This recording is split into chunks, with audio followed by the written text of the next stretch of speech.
Leonard Ravenhill, uma oração com a dimensão de Deus. Os profetas do passado, homens totalmente guiados por Deus, tinham plena consciência da grandeza de sua missão e de como ela era impopular. E muitos deles, sentindo-lhe o peso, procuraram fugir a ela, alegando limitações pessoais.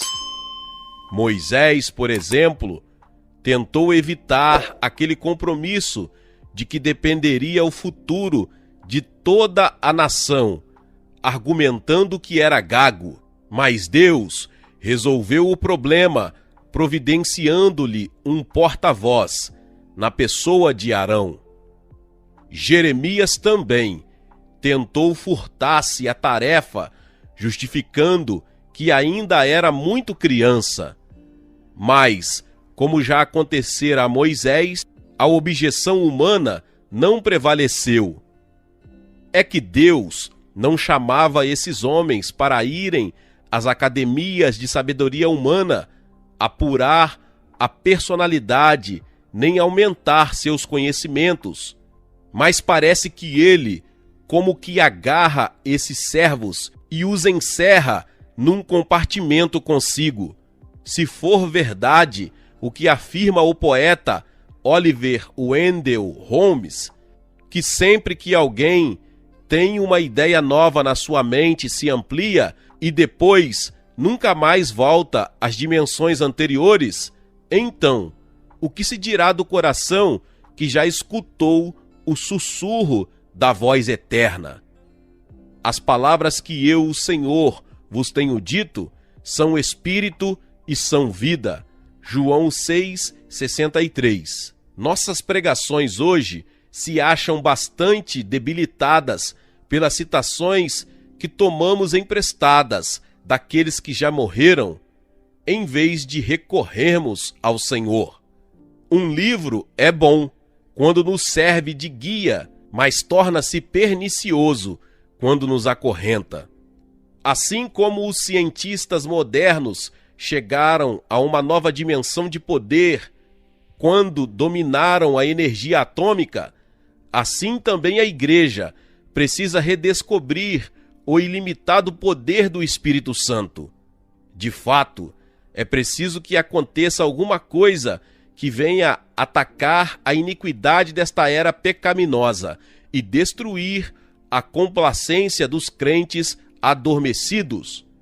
Precisamos de pregações vivas, de vidas vitoriosas, e só obteremos isso com persistência em oração.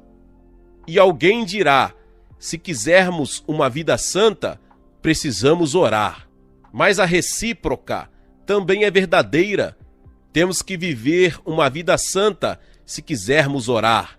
E o que diz Davi? Quem subirá ao monte do Senhor? O que é limpo de mãos e puro de coração. Salmo 24, 3 e 4. O segredo da oração é a oração no lugar secreto. É bom ler livros sobre oração, mas isto não só basta. Assim como um livro de culinária é altamente útil, mas torna-se inútil se não tivermos os ingredientes para preparar os alimentos, assim também acontece com a oração.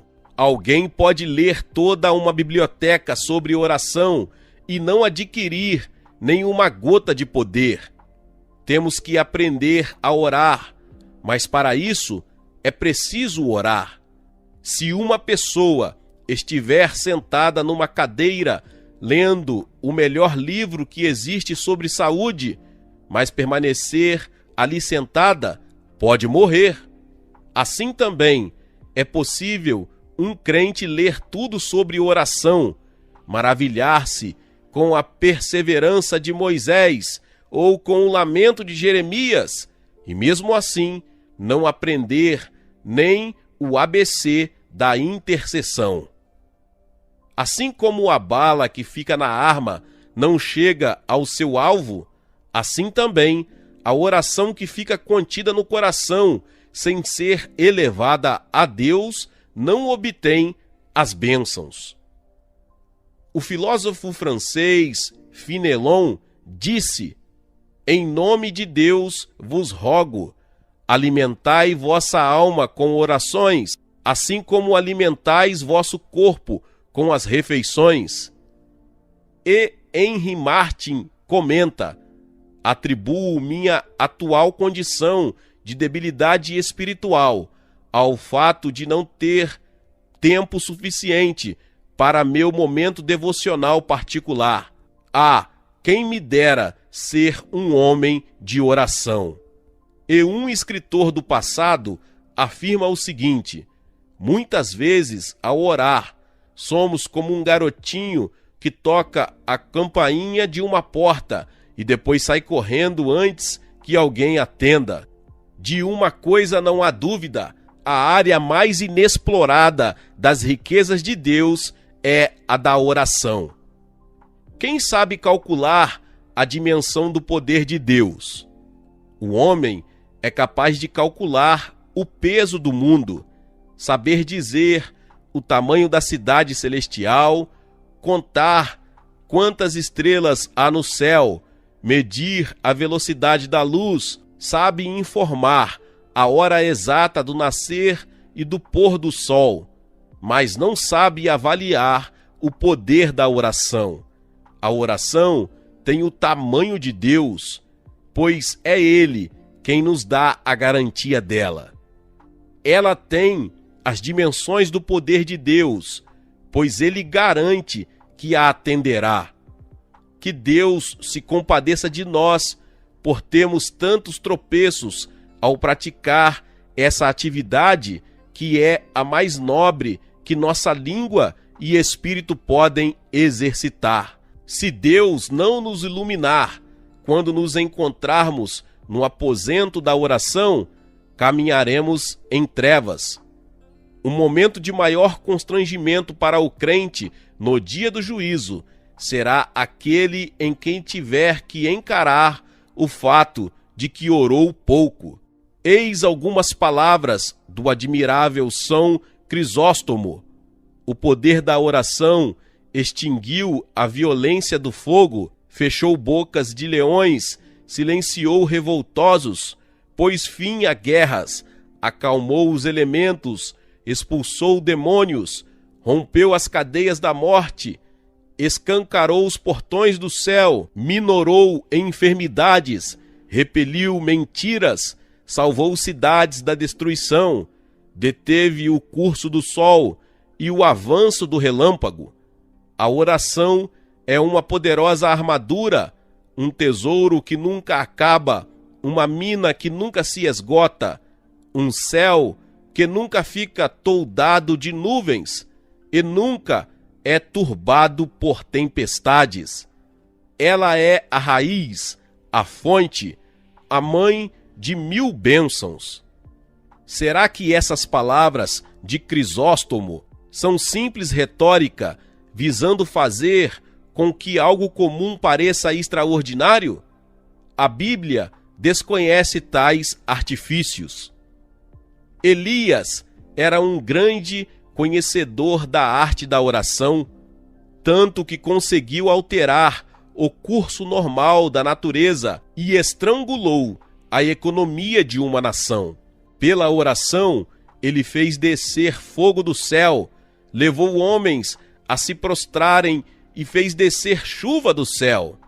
Precisamos de chuva, de muita chuva. As igrejas se encontram tão ressequidas que a semente não consegue germinar.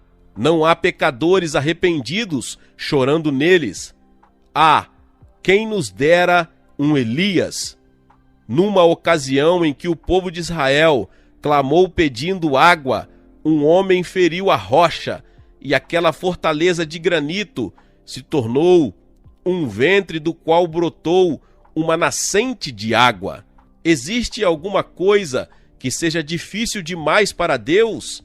Ele pode enviar-nos um homem para ferir a rocha.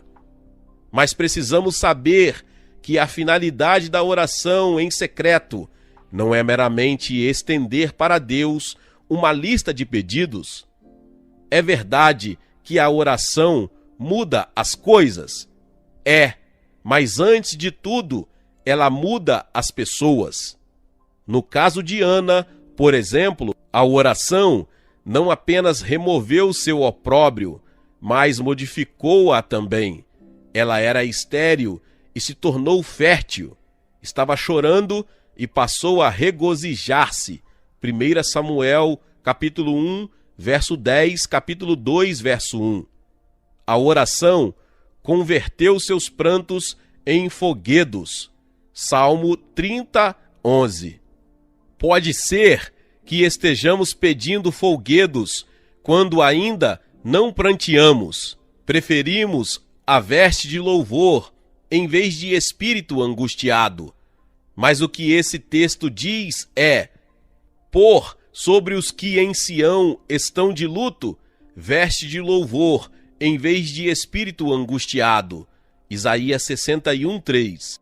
E se o que desejamos é uma colheita abundante, o princípio a ser aplicado é o mesmo, pois quem sai andando e chorando enquanto semeia, voltará com júbilo, trazendo os seus feixes. Salmo 126, 6. Foi preciso que Moisés se quebrantasse e pranteasse para chegar a dizer: ora, o meu povo cometeu grande pecado, agora, pois, perdoa-lhe o pecado, ou se não, risca-me, peço-te, do livro que escreveste. Êxodo 32, 31 e 32. E foi necessário que Paulo sentisse grande peso e sofrimento para que chegasse a dizer: tenho grande tristeza e incessante dor no coração, porque eu mesmo desejaria ser anátema, separado de Cristo, por amor de meus irmãos, meus compatriotas, segundo a carne. Romanos 9, 2 e 3. Se João, que nós, tivesse orado assim: Senhor, dá-me sucesso na vida, ninguém nunca teria ouvido falar dele. Mas a oração que fez não tinha nada de egocêntrica. Dizia ele: Senhor, dá-me a Escócia, senão morrerei. E sua petição entrou para as páginas da história. Se David Livingstone tivesse pedido a Deus a possibilidade de desbravar toda a África para demonstrar seu espírito indômito e sua habilidade no uso do sextante, suas palavras teriam sido levadas pelo vento, mas sua oração foi: Senhor, quando irá cicatrizar-se a chaga do pecado deste mundo? Ele viveu orando e morreu da mesma forma, de joelhos, em oração. Para fazer frente a esta geração ávida pelo pecado, só uma igreja ávida pela oração. Precisamos voltar a nos apropriar das suas preciosas e muito grandes promessas. Naquele grande dia, o fogo do juízo vai provar a qualidade e não a extensão da obra que realizamos. A que for gerada em oração resistirá ao teste. É pela oração que conseguimos de fato chegar a Deus. Ela desperta em nós fome de ganhar almas, e a fome de ganhar almas nos leva à oração. O crente que tem visão espiritual ora, e o que ora obtém visão espiritual. Aquele que ora conscientemente de sua própria fraqueza recebe a força do Senhor. Possamos nós ser capazes de orar como Elias, que era sujeito aos mesmos sentimentos que nós. Senhor, leva-nos a orar. Numa igreja grande, com capacidade para 1000 pessoas, há uma placa comemorativa do trabalho de John Guedie, com os seguintes dizeres: quando ele chegou aqui em 1948, não havia nenhum crente e quando ele saiu, em 1872, não havia mais incrédulos. Do memorial de John Guedi, o pai das missões presbiterianas nas ilhas de Mares do Sul. Do dia de Pentecostes até hoje, todos os grandes avivamentos que têm havido nasceram da oração conjunta dos crentes, mesmo que em número de apenas 2 ou 3.